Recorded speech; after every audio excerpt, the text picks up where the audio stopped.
Hello Cowboys Nation, welcome to another video, and without further ado, let's get to another round of news from America's team. Dallas Cowboys and Jerry Jones lose another key player. The Dallas Cowboys aren't known for making big moves in free agency and during the off-season, and that trend seems to be somewhat continuing as the 2025 NFL League year officially starts. The team has actually been a bit more active than in previous off-seasons, with the Cowboys making a handful of signings. But they've also lost some key players, including DeMarcus Lawrence, who found a new home with the Seattle Seahawks on a 3-year, $42 million deal. With that kind of money, the Hawks obviously see something in Lawrence that the Cowboys couldn't get out of him. Now, on top of Lawrence, the Cowboys have lost another key player. Promising Cowboys running back Rico Dowdle, who is something of a fan favorite, has secured a 1-year deal with the Panthers, according to NFL insider and expert Ian Rappaport. The Panthers are giving Rico Dowdle a 1-year deal worth up to $6.25 million in a deal done by David Cantor and Nes Mugrabai of Aura Sports Group, according to Rappaport. According to Joe Person of The Athletic, Dowdle is getting a $3 million deal with added incentives that could make it more like $6.25 million. Jerry Trotter of The Laundry Hat calls $3 million a great value for the player, and the move got a great grade from ESPN analyst Seth Walder with an A-.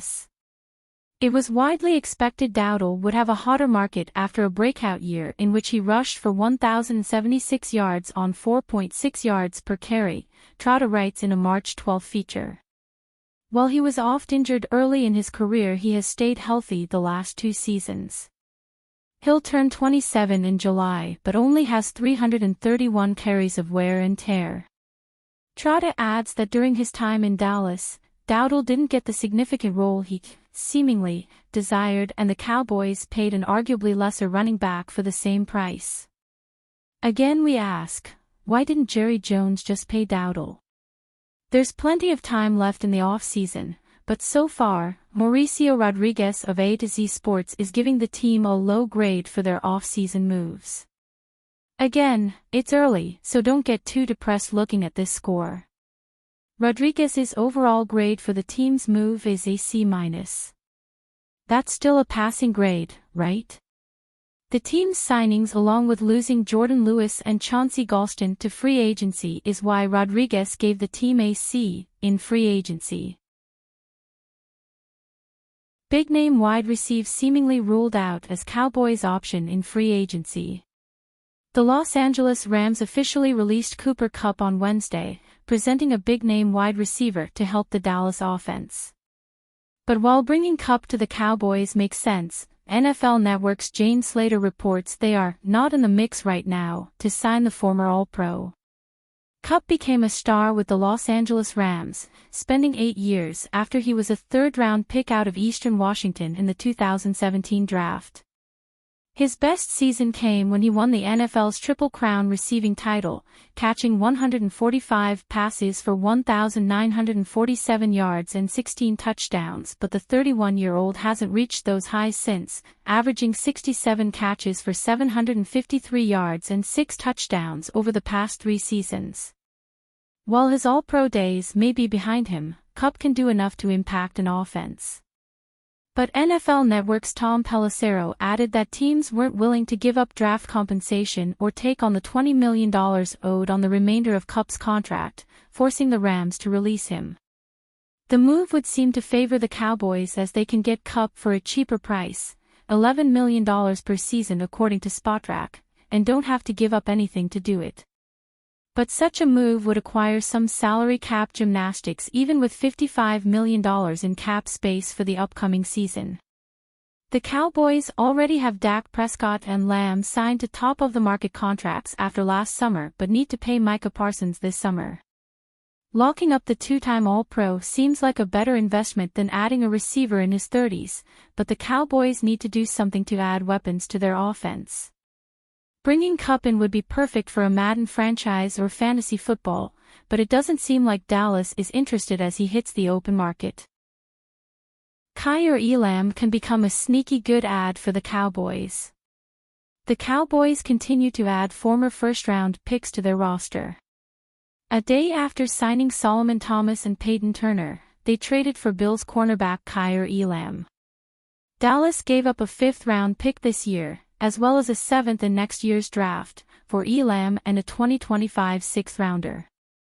Elam comes from a football family. The Florida native's father is Abram Elam, who played 8 seasons in the NFL, including 2 different stints for the Cowboys in 2006 and 2011. He is also the nephew to Matt Elam, a safety who was drafted in the first round of the 2013 NFL Draft by the Ravens. Kaiir Elam was hyped early on as the best in his lineage, though.